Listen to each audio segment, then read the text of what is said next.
Welcome to Lata ZAZ online classes. This is part 4 of refraction of light at plane surfaces of class 9 physical science. 9వ తరగతి భౌతిక రసాయన శాస్త్రంలో సమతలాల వద్ద కాంతి వక్రీభవనం అనే పాఠంలో 4వ భాగాన్ని చెప్పుకోబోతున్నాం. ఈ భాగంలో మనం చెప్పుకోబోయే అంశం ఏమిటి అంటే మనము ఆల్రెడీ చెప్పుకున్నాం, కాంతి విరళయానకం నుండి సాంద్రతర యానకంలోకి ప్రవేశించేటప్పుడు లంబానికి దగ్గరగా వంగుతుంది. కాబట్టి ఈ సందర్భంలో angle i greater than angle r ఉంటుందని చెప్పుకున్నాం. అదే రకంగా కాంతి సాంద్రతర యానకం నుండి విరళయానకంలోకి ప్రవేశించినప్పుడు లంబానికి దూరంగా జరుగుతుంది. అంటే ఈ సందర్భంలో angle i less than angle r ఉంటుంది. అంటే యాంగిల్ ఐ కంటే ఎక్కువగా ఉంటుంది అని చెప్పుకున్నాం. మరి ఈ కాంతి ఈ సాంద్రతర యానకంలో నుండి విరళయానకంలోకి ప్రవేశిస్తుంది. ఇప్పుడు ఏమవుతుంది, మనకి పతన కోణం పెరిగే కొద్దీ ఆటోమేటిక్గా ఏమవుతుంది, వక్రీభవన కోణం కూడా పెరుగుతూ పోతూ ఉంటుంది. అయితే ఒకానొక పతన కోణం విలువకు, అంటే ఈ పతన కోణం పెరుగుతూ ఉంటే ఒక విలువకు ఈ వక్రీభవన కోణం అనేది పెరుగుతూ వెళ్ళి 90 డిగ్రీలను చేరుతుంది. ఎప్పుడైతే వక్రీభవన కోణం అంటే యాంగిల్ ఆర్ 90 డిగ్రీలు అవుతుందో అప్పుడు ఈ పతన కోణాన్ని మనం సందిగ్ధ కోణం అని అంటాం. ఓకే, ఇక్కడ సందిగ్ధ కోణం అని అంటాం. మరి ఇది ఎలా నిరూపించవచ్చు అంటే మనము ఇంతకుముందు ల్యాబ్ యాక్టివిటీలో మనం ఏ విధంగా అయితే చేసామో అదేవిధంగా ఇక్కడ కూడా మనం అర్ధవృత్తాకార గాజు దిమ్మె తీసుకుంటాం. ఇక్కడ వృత్తాకారపు అంచు నుండి ముందుగా 15 డిగ్రీల కోణంతో చేసాం. 20, 30, 40, 50, 60 తీసుకొని మనం చేస్తూ పోతాం. ఇక్కడ మనం పతన కోణాన్ని వక్రీభవన కోణాన్ని ఇక్కడ నమోదు చేస్తాం. అయితే ఇక్కడ మనం గమనించాల్సింది ఏంటి అంటే ఏ కోణం దగ్గర ఏమవుతుంది, ఇక్కడ మనకి వక్రీభవన కోణం 90 డిగ్రీలుగా మారుతుంది. అంటే ఇక్కడ ఆర్ 90 వచ్చే వరకు మీరు చేస్తూ పోవాలి. ఎక్కడైతే ఇక్కడ ఆర్ 90 డిగ్రీలు వస్తుందో ఆ కోణాన్నే మనం సందిగ్ధ కోణం అంటాం.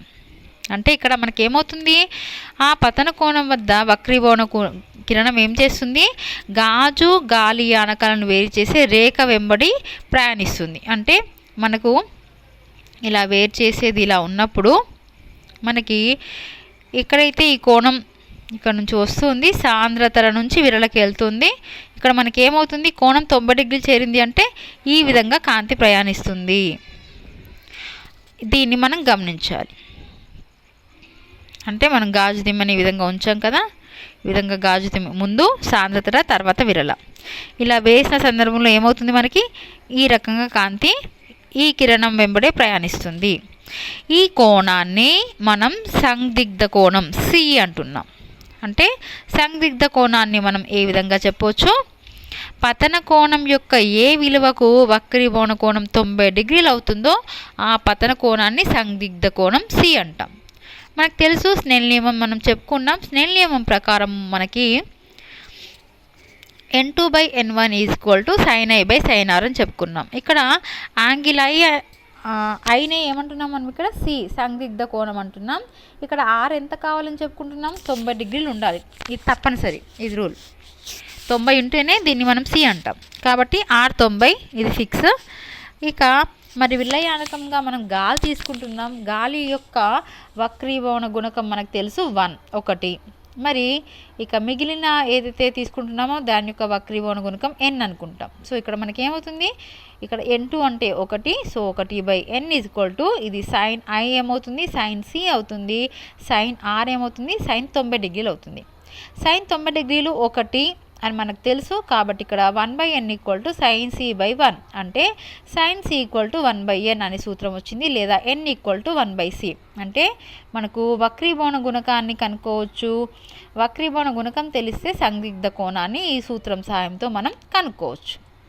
అయితే మరి ఇదే సందర్భంలో ఒకవేళ ఈ పతన కోణం ఏదైతే ఉందో చెప్పుకున్నాం, సందిగ్ధ కోణం, ఈ సందిగ్ధ కోణం కంటే ఇంకా ఎక్కువ అయింది అంటే సందిగ్ధ కోణం దగ్గర మనకి ఏమైంది, యాంగిలార్ 90 డిగ్రీ అయింది. ఇంకా పెంచామనుకోండి, అప్పుడు యాంగిలార్ ఏమవుతుంది, 90 కంటే ఇంకా పెరుగుతుంది. మరి 90 కంటే ఇంకా పెరిగినప్పుడు అంటే మనకి ఈ విధంగా వచ్చినప్పుడు 90 అయింది, ఇలా వెళ్ళిపోయిందని చెప్పుకున్నాం. 90 కంటే ఈ కోణం ఇంకా పెరిగితే ఏమవుతుంది, ఇది ఇంకా ఇటువైపు వెళ్ళకుండా ఇటువైపు వెనక్కి వచ్చేస్తుంది, అంటే పరావర్తనం చెందుతుంది. అవునా? ఇలా పరావర్తనం చెందే సందర్భాన్ని అంటే ఇక్కడ నిజానికి వక్రీభవనం పొందాలి, కానీ అది వక్రీభవనం చెందకుండా ఏమైంది, పరావర్తనం చెందింది. ఇలా పరావర్తనం చెందే ఈ విషయాన్ని సంపూర్ణాంతర పరావర్తనం అని అంటాం. అంటే కాంతి సాంద్రతయానకం నుండి విరళయానకంలోకి ప్రయాణించేటప్పుడు ఈ పతన కోణం విలువ సందిగ్ధ కోణం కంటే ఎక్కువైతే కాంతి కిరణం తిరిగి సాంద్రతయానకంలోకే పరావర్తనం చెందుతుంది. అంటే ఈ కాంతి కిరణం ఇంకా విరళయానకంలోనికి వెళ్ళదన్నమాట. ఈ దృగ్విషయాన్ని మనం సంపూర్ణ పరావర్తనం అంటాం. మరి సంపూర్ణ పరావర్తనం జరగాలి అంటే మనకి 2 షరతులు ఉన్నాయి. ఏంటి ఇది? ఒకటోది, కాంతి తప్పనిసరిగా సాంద్రతర నుంచి విరళయానకంలోకి ప్రయాణించాలి, ఇది ఒకటోది. రెండవది, ఈ పతన కోణం యాంగిల్ ఏదైతే ఉందో అది సందిగ్ధ కోణం కంటే ఎక్కువ ఉండాలి. మరి ఈ సంపూర్ణాంతర పరావర్తనంలో పరావర్తన సూత్రాలన్నీ వర్తిస్తాయి. అంటే పరావర్తన సూత్రాలు మనం 8వ తరగతిలో చెప్పుకున్నాం కదా, యాంగిల్ I = యాంగిల్ R అని చెప్పేసి ఆ సూత్రాలన్నీ ఇక్కడ దీనికి కూడా వర్తిస్తాయి. ఇక సంపూర్ణాంతర పరావర్తనం వల్ల ఏర్పడే ప్రతిబింబం ఏదైతే ఉందో ఇది సాధారణ పరావర్తనం వల్ల ఏర్పడే ప్రతిబింబం కన్నా కాంతివంతంగా ఉంటుంది. ఓకే, ఇది పరావర్తనం గురించి, సంపూర్ణాంతర పరావర్తనం గురించి మనం ఒక ఉదాహరణతో ఎలా కనుక్కోవాలి చూస్తున్నాం. ఇక్కడ n=2 ఇచ్చాడు, n=1 ఇచ్చాడు. అంటే 2 యానకాలు ఉన్నాయి, n=2 n=1. ఈ యానకాలు సరిహద్దు వద్ద సందిగ్ధ కోణాన్ని కనుక్కోండి అంటున్నాడు. చూడండి, ఇది విరళయానకం, ఇది సాంద్రతయానకం. కాబట్టి ఇక్కడ మనం సాంద్రతయానకంది తీసుకుంటాం. కాబట్టి sin c = 1/n, ఇక్కడ n=2 అని తీసుకుంటున్నాం. సో sin = 1/2 అంటే c ఏమవుతుంది మనకి 30 degrees. ఎందుకంటే sin 30 1/2 కాబట్టి ఇక్కడ 1/2 ఉంది కాబట్టి sin c sin 30 అయింది. కాబట్టి c ఎంత, 30 degrees, 30 డిగ్రీలు అయింది. ఓకే, అర్థమైందిగా? Okay, English medium students, see what are we going to learn that in previous parts we already learned that when light passes from rarer to denser medium, the refracted ray bends towards the normal, that is angle I greater than angle R. But when light passes from denser to rarer medium, the refracted ray moves away from the normal, that is angle I less than R. But here we have to observe that the light ray passing from denser to rarer, as the incident angle is increasing, so angle I is increasing means angle R also increasing. So this refracted angle also increases. At a particular incident angle, the angle of refraction will become 90 degrees. So this will increasing and becoming 90 degrees. When it is becoming 90 degrees, that incident angle is called, what that incident angle is called, that angle of refraction will become 90 degrees. So in this situation, this is called,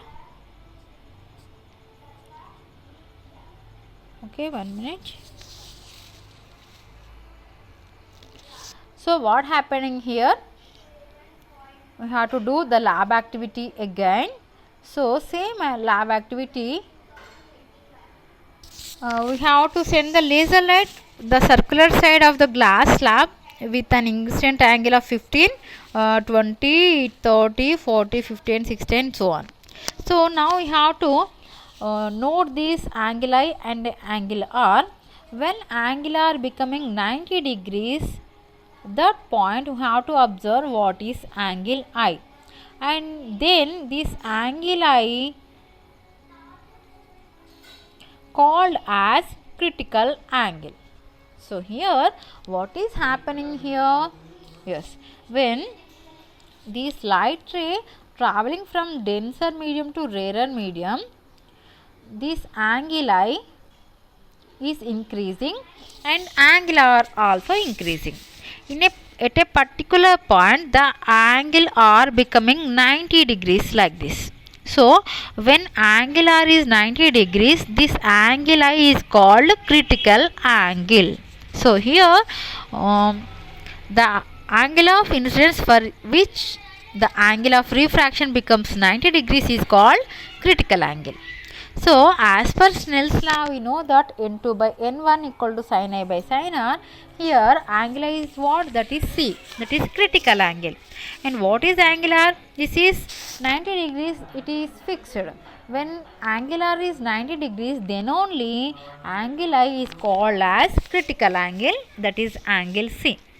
Here we taking the air is rarer medium, so n2 equal to 1. And what is n1 here? n1 equal to n. So now as per Snell's law, 1 by n equal to sin C by sin 90. So sin 90 we know sin 90 equal to 1. So it will become 1 by n equal to sin C by 1. That means 1 by n equal to sin C. So sin C equal to 1 by n or n equal to 1 by sin C. From this formula we can calculate the n, and if you know the n value, then we can find out the critical angle also. So here you have to observe that here what is happening. So this is denser medium and this is rarer medium. So light ray traveling from denser to rarer. When it is traveling from denser to rarer, it is goes away from the normal. So like this. And if you increase the angle I, what will happen? It will increase angle R also. So if you increase more, what will happen? It will increase like this. So it is becoming 90 degrees. So this angle I is called as angle C, critical angle. If you increase this angle again, what will happen? This also increases. So it will increase above 90. So this will comes in this way. So when it is comes from denser to denser only, so this is called nothing but reflection. So here what is happening? Here actually this is refraction, but in this what is happening? This is reflection. So this reflection is called total internal reflection. What it is called? Total internal reflection. So when angle I is becoming angle C and angle C also increasing, then what will happen? That is total internal reflection. So what is total internal reflection?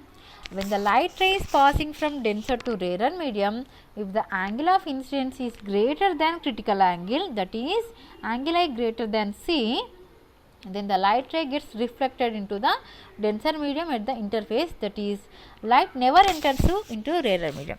So here this is entering into rarer medium. After that it is going through the this surface, but after that if you increase more, what will happening? It is becoming reflection. So this is called total internal reflection. So there are some conditions to occurring total internal reflection. First condition is light must travel from denser to rarer medium only. So from denser to rarer only it will happen, not rarer to denser. So second one, the angle of incidence must be greater than the critical angle, then only it will happen. So in total internal reflection, laws of reflection are valid. So in class 8 we already learned laws of reflection. So those total laws here applied in total internal reflection. And second one, the image formed by TIR means total internal reflection are brighter than reflection. So here one example how to find the critical angle by given refractive index. So here calculate the critical angle for the boundary between the medium n equal to 2 and air n equal to 1. So here we taking only denser medium refractive index. So sin c is 1 by n, that means this n equal to 2 only you have to take. So sin c equal to 1 by 2, that means this is sin 30, because sin 30 equal to 1 by 2. So c equal to 30 degrees. So like this you have to calculate the angle C. Now yes, questions, assessment, our worksheet.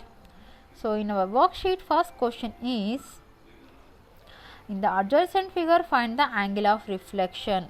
So see here, this is 42 degrees and this is nothing but total internal reflection, because this is not going into rarer medium. So in this sorry, the laws of reflections are applied here. So angle I equal to angle R, this means 42 degrees. So angle R also 42 degrees, because angle I equal to angle R. So angle I equal to 42 degrees. So angle R equal to also 42 degrees. Okay, so this is your first answer. Second one, the refractive indices of some media are given below. This is medium and this is refractive indexes given below. So first question, in which medium the critical angle will be maximum? Why? So when refractive index is minimum, the critical angle will be maximum. So which is minimum one here? 1.33 is minimum. Then among these, so water has the maximum critical angle. So here answer is water. Why? Because the refractive index is inversely proportional to the critical angle. Yes, once again I am telling, right? You have to write the refractive index is inversely proportional to the critical angle. Okay. So next question, in which medium the critical angle will be minimum? Yes, so in which the refractive index is maximum among these, that only this answer. So which is maximum? Yes, 2.42, that is diamond. So second one answer is diamond. Why? Again you have to write the refractive index is inversely proportional to the critical angle, right? Next one, calculate the critical angle for diamond. So this is calculation. Telugu medium question kuda chusaka calculation iddariki kalpi chezdam. Okay, so Telugu medium questions చూస్తున్నాను నేను. yes, so మొదటి ప్రశ్న, పక్క పటంలో పరావర్తన కోణం విలువను కనుగొనము. చూడండి, ఇది పరావర్తనంలో మనకు తెలుసు angle i is equal to angle r అవుతుంది. ఇక్కడ యాంగిల్ ఐ మనకి ఇచ్చాడు 42 డిగ్రీలు, కాబట్టి angle i equal to angle r. ఎందుకంటే ఇది వక్రీభవనం జరగట్లేదు, ఇక్కడ సంపూర్ణ అంతర పరావర్తనం జరుగుతుంది, కాబట్టి angle i equal to angle r. Angle i ఎంత ఇచ్చాడు మనకు 42 డిగ్రీస్, కాబట్టి యాంగిల్ ఆర్ కూడా 42 డిగ్రీస్. ఓకే, ఇది మీ ఆన్సర్. రెండో ప్రశ్న, కొన్ని యానకాల వక్రీభవన గుణకాలు కింది పట్టికలో ఇవ్వబడినవి ఇక్కడ ఇచ్చారు మనకి. ఒకటో ప్రశ్న, దీంట్లో ఏ యానకంలో సందిగ్ధ కోణం విలువ ఎక్కువ ఉంటుంది, ఎందుకు? ఎక్కడైతే వక్రీభవన గుణకం తక్కువ ఉంటుందో వాటికి సందిగ్ధ కోణం విలువ ఎక్కువ ఉంటుంది. ఓకే, ఇక్కడ తక్కువ అన్నిటికంటే ఏది తక్కువ ఉంది చూడండి, ఏది తక్కువ ఉంది? అన్నిటికంటే తక్కువ 1.33, 1.33 అన్నిటికంటే తక్కువగా ఉంది, కాబట్టి మీ ఆన్సర్ ఏంటి? నీరు అన్నమాట ఇక్కడ. ఎందుకు అంటే సందిగ్ధ కోణం విలువ వక్రీభవన గుణకానికి విలోమానుపాతంలో ఉంటుంది అని రాయాలి.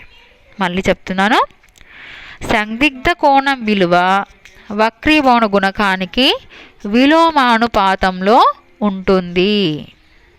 Okay, right. నెక్స్ట్, ఏ యానకంలో సందిగ్ధ కోణం విలువ తక్కువ ఉంటుంది, ఎందుకు? తక్కువ ఉండాలి అంటే ఇది ఎక్కువ ఉండాలి. చూడండి ఏది ఎక్కువ ఉంది, వజ్రంలో ఎక్కువ ఉంది 2.42. కాబట్టి రెండవ ప్రశ్నకి జవాబు వజ్రం. ఎందుకు, మళ్ళీ అదే రాయాలి. సందిగ్ధ కోణం విలువ వక్రీభవన గుణకానికి విలోమానుపాతంలో ఉంటుంది. రైట్. ఇక మూడో ప్రశ్న, వజ్రం యొక్క సందిగ్ధ కోణం విలువను లెక్కించండి. మనకి సూత్రం తెలుసు, sin c = 1/n. ఆ సూత్రంతో మనం లెక్కిద్దాం. ఇంగ్లీష్ మీడియం చిల్డ్రన్ మీరు కూడా చేసుకోండి. ఓకే, మనం లెక్కిస్తున్నాం. ఇక్కడ చూడండి మన సూత్రం ఏంటి, sin c = 1/n.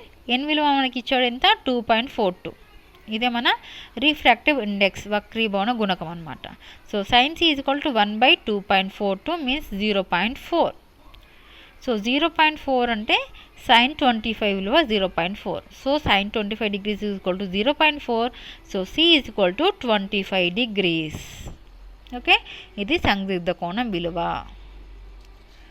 Right. Telugu medium English medium same problem కాబట్టి క్యాల్కులేషన్ సేమ్ ఉంటుంది, చేసేసుకోండి. నెక్స్ట్ క్వశ్చన్,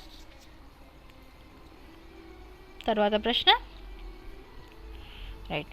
పక్క పటంలో విరళయానకం యొక్క సందిగ్ధ కోణం విలువను కనుక్కోండి. ఇక్కడ మనకి ఇచ్చాడు, మనకి అడిగింది విరళయానకం యొక్క సందిగ్ధ కోణం కాదు, విరళయానకం యొక్క వక్రీభవన గుణకము. ఇది తప్పుగా ఉంది, కరెక్ట్ రాసుకోండి. ఇక్కడ మీరు రాసుకోవాల్సింది ఏంటి, వక్రీభవన గుణకం విలువ కనుక్కోండి. రైట్. సో sin 45 విలువ ఇచ్చాడు మనకి 1/√2. ఇది కూడా ప్రాబ్లం కాబట్టి ఇంగ్లీష్ మీడియంలో ప్రాబ్లం చూసి మనం లెక్క చేద్దాం. English medium. Third one, in the adjacent figure find the refractive index of rarer medium. So చూడండి మనకి ఇక్కడ డెన్సర్ మీడియం అడగట్లేదు, రేరర్ మీడియం అడుగుతున్నాడు. సో రేరర్ మీడియం యొక్క మనం రిఫ్రాక్టివ్ ఇండెక్స్ని క్యాల్కులేట్ చేయాలి. సో 1/1 మనం చేద్దాం. తెలుగు మీడియం ఇంగ్లీష్ మీడియం చేసుకోండి. సో నేను స్టెప్ బై స్టెప్ చెప్తాను. ఫస్ట్ మనం చేయాల్సింది ఏంటి, ఫస్ట్ ఆఫ్ ఆల్ మనకు కావాల్సింది సి మనకి ఇచ్చాడు, అంటే యాంగిల్ ఐ సి అవుతుంది కాబట్టి ఇక్కడ 45 degrees. సో ముందుగా మనము డెన్సర్ మీడియం సాంద్రత్రయానకం యొక్క n కనుక్కుందాం. So sin c = 1/n.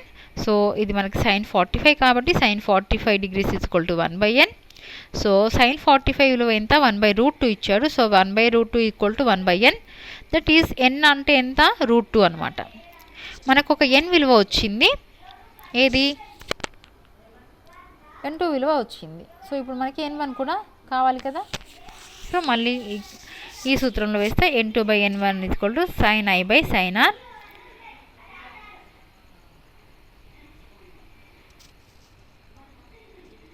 Okay. So √2/n1 = sin 45/sin 90.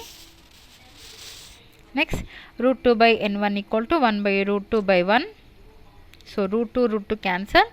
So n1 = 1. Okay, right. ఇక్కడ దీన్ని మనం n2గా తీసుకుందాం. మీరు n1గా తీసుకున్న సేమ్ ఆన్సర్ వస్తుంది.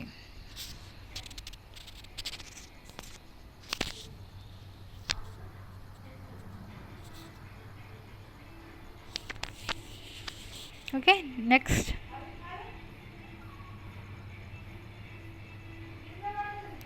తర్వాత ప్రశ్న. ఓకే, తర్వాత ప్రశ్నలో మనకి ఏం అడిగాడు చూడండి. కింది కిరణ చిత్రాలను పూరించి కాంతి కిరణ మార్గాన్ని సూచించండి. గాజు గాలి యొక్క సందిగ్ధ కోణం 42 డిగ్రీలను ఇచ్చాడు. అంటే 42 ఇది సందిగ్ధ కోణం, అంటే 42 డిగ్రీల వద్ద వక్రీభవన కోణం మనకి ఎంత ఉండాలి, 90 ఉండాలి. సో ఇక్కడ మనకి 42 ఉంది, అంటే ఇక్కడ మాత్రమే 90 ఉండాలి. అంటే మీరు కింద చిత్రం ఏ విధంగా గీయాలి, ఇక్కడ 90 ఉండాలి కాబట్టి ఈ విధంగా వెళ్ళిపోతుంది ఇది.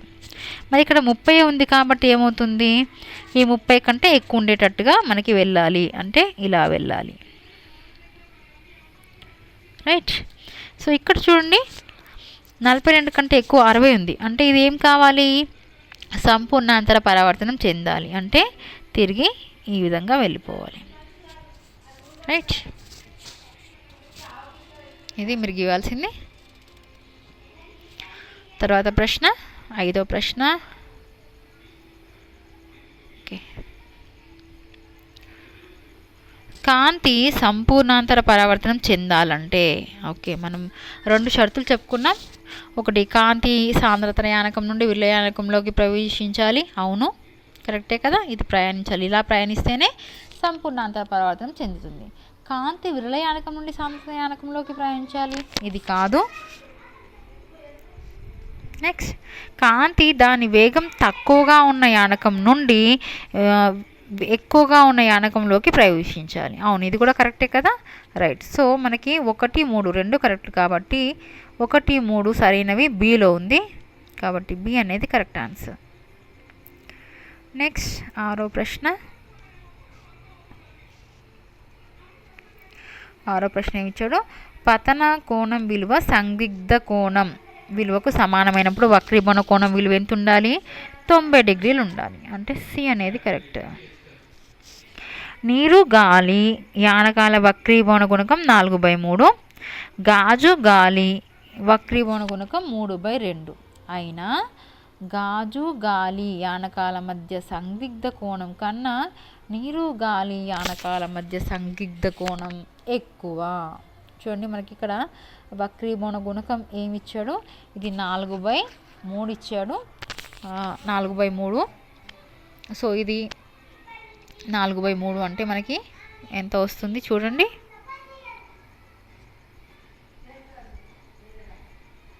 సో 1.3 వస్తుంది దాదాపు. నెక్స్ట్ మనకి ఇక్కడ 3/2 అంటే ఎంత వస్తుంది? సారీ, 1.5 వస్తుంది. సో ఏది ఎక్కువ ఉంది? ఇది ఎక్కువ ఉంది. ఇది ఎక్కువ ఉంది అంటే ఏమవుతుంది? సందిగ్ధ కోణం తక్కువ ఉంటుంది. ఇక్కడ గాజు గాలి మధ్య తక్కువ ఉంటుంది. ఇక్కడ ఏమి ఇచ్చాడు? గాజు గాలి యానకాల మధ్య సందిగ్ధ కోణం కంటే నీరు గాలి మధ్య సందిగ్ధ కోణం ఎక్కువ. అంటే తప్పు కదా, ఇది కాదు. నెక్స్ట్, గాజు గాలి యానకాల మధ్య సందిగ్ధ కోణం కన్నా నీరు గాలి యానకాల మధ్య సందిగ్ధ కోణం తక్కువ. అవును కదా, ఇది కరెక్ట్. సో రెండవది మనకి కరెక్ట్ ఉంది. సి ఏముంది? ఇది కూడా అధికం ఇచ్చాడు, ఇది కూడా కాదు. ఇది సమానం ఇచ్చాడు, ఇది కూడా కాదు. సో బి అనేది మీకు correct answer. Next last one. సంపూర్ణాంతర పరావర్తనం జరిగే సందర్భం. పతన కోణం వక్రీభవన కోణం విలువలు సమానమైనప్పుడు కాదు. పతన కోణం విలువ సందిగ్ధ కోణం విలువకు సమానమైనప్పుడు ఇది కూడా కాదు. పతన కోణం ఓకే ఓకే నాకు డి ఆప్షన్ కనిపించట్లేదు. పతన కోణం విలువ సందిగ్ధ కోణం విలువ సమానం కాదు. పతన కోణం విలువ సందిగ్ధ కోణం విలువ కన్నా తక్కువ ఉన్నప్పుడు కాదు. సో డి కరెక్ట్ ఆన్సర్ ఉంది. డి ఏముంది? నేను ఇక్కడ రాస్తాను, రాసుకోండి, తెలుగు మీడియం. డి ఏముంది అంటే పతన కోణం విలువ సందిగ్ధ కోణం విలువ కన్నా ఎక్కువ ఉన్నప్పుడు ఉంది. సో డి అనేది కరెక్ట్ ఆన్సర్ దీనికి. Okay, next English medium. So yes, we completed third one. So fourth one, complete the ray diagrams to show the path of light. In each case, critical angle of glass air is 42 degrees. So when critical angle is 42 degrees, angular is always 90 degrees. So when it is 45, this in figure 2 this is 42, so angular will be 90 degrees like this. In this is 30, so this will be angular will be less than angular. So here this will away from the normal like this.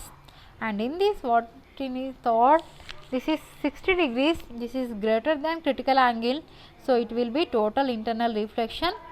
So in this way it will reflected. Okay, so this is your ray diagrams.